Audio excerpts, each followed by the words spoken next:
I put together a little slideshow of some pictures from my car accident, and I'll be explaining it as we go.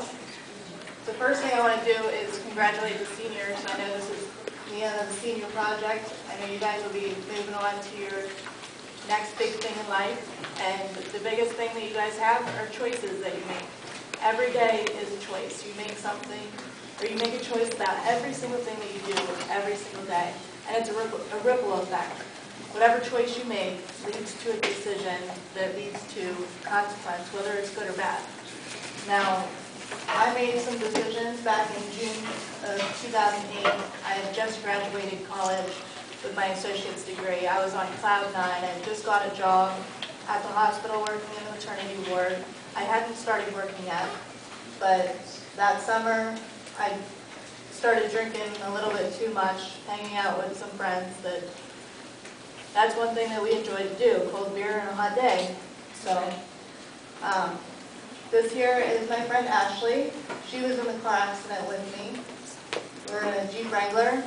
We had no doors, no roof, no seatbelt.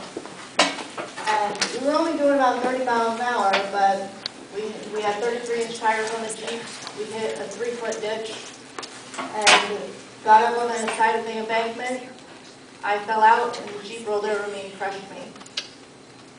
This is the day of the car accident. We were on our way to the motocross track in Breezewood to enjoy the hot sun and to drink some more.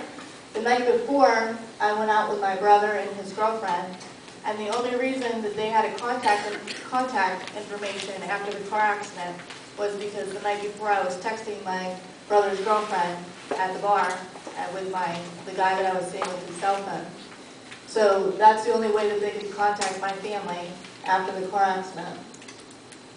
This is at the track as well. That's the Jeep that we were in. And then this is the damages after our accident. There's not that much damages because we were going so slow. We were only doing about 30 miles an hour, but since it rolled over and it actually crushed me, that's how I sustained my injuries. Here's a picture of my x-ray. If you see, the 3 of my vertebrae are busted out of my spinal column. That was only one of my injuries. I had 2 collapsed lungs, a bruised heart, lacerated liver, broken shoulder, my spinal column, 3 of my vertebrae busted out, and my spinal cord was severed, was cut in half. So now I'm paralyzed from the chest down. I have no feeling or sensation from the chest down. This is me in rehab. While I was in the hospital, I lost about 30 pounds. I was pretty much skinny and barely anything before my car accident, let alone losing 30 pounds. This is my daughter. This is how old she was when I wrecked. She just turned 4 years old, and she is the light of my life. She's still alive. She's the one thing that kept me going and kept me strong through this whole thing. I still remember the first day that she came into the ICU to visit me. They didn't know if I was going to live for the first month. I had a 1% chance of living. My mom sat by my side the whole time and never once gave to the thought of me dying. She pretty much knew that I was one tough cookie and I was going to make it through anything. When I finally did wake up, the doctor told me that I'd never live again. And I just thought to myself, okay, and passed back out. I had a trach, so I couldn't talk for 7 weeks. Jalen,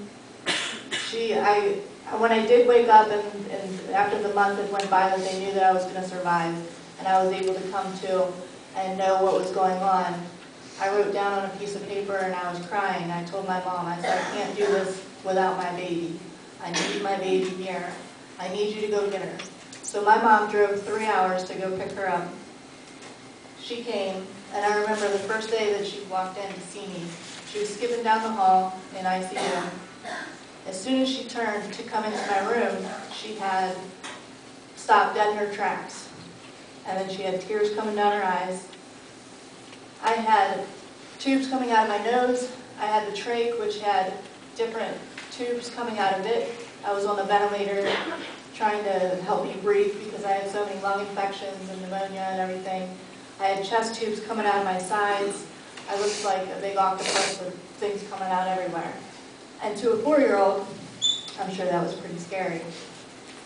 She started crying, and I started crying. Soon, eventually, she warmed up to me, and she was up on my lap, jumping around like a monkey, like always. One thing that I can always appreciate with her is that even in the toughest situations, she is the most amazing little girl. She had one of the nurses blow up a glove, and she'd put it on her belly, and she'd walk around mooing like a cow. So, she always made us laugh. This is my mom and I. This was Easter before my car accident. My mom's my best friend. We were so close. We are so close. I couldn't imagine what it's like to get that phone call in the middle of, well, it was about 5:30, 6 o'clock whenever I had my car accident. To get that phone call that your daughter or your son is on the way to the hospital and the doctors say they have a 1% chance of living. It's insane. And then to sit there by their bedside for that whole entire time. I was in ICU for 7 weeks, and I couldn't talk the whole time. I could write stuff down. In my head, I could talk like I'm talking right now. But nobody could hear me because I couldn't talk because of the trach.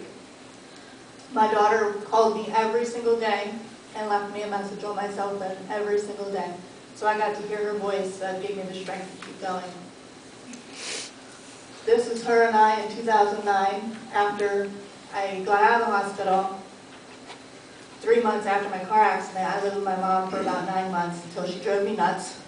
And finally, I moved out on my own, and I've been on my own with my daughter and I since then. And she continues to be the light of my life and to give me strength and inspiration.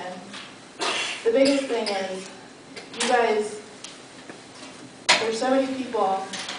There's so many aspects of drinking and driving. There's the drunk driver that dies in a car accident. There's the drunk driver that lives, but the innocent people die. And then there's the drunk driver that lives with their consequences every single day of their lives. You never know what you're going to get until you actually make that choice to drink and drive, and then you live with the consequences. Whether it's survivor's guilt from killing somebody else, or if it's the guilt of what you did to yourself. When I found out that I did this to myself, it wasn't until 2 years after my accident.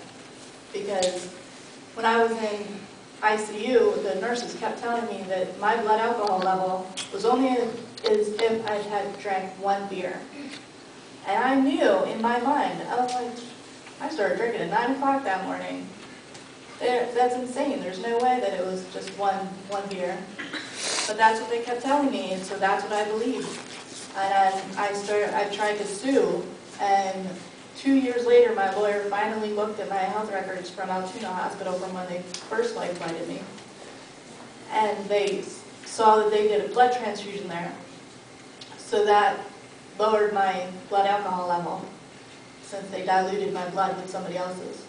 By the time I got to Pittsburgh, I don't know if they just didn't look at my records or what, but my blood alcohol had been like I'd only drank 1 beer. So for the first 2 years, I thought, well, I didn't do this to myself. This was because of road. This was because somebody else didn't say, no, let me drive. But then whenever I actually found out that it was me, that I was 2 times the legal limit, and that I did do this to myself, it was devastating. It was one of the hardest things, other than being like this.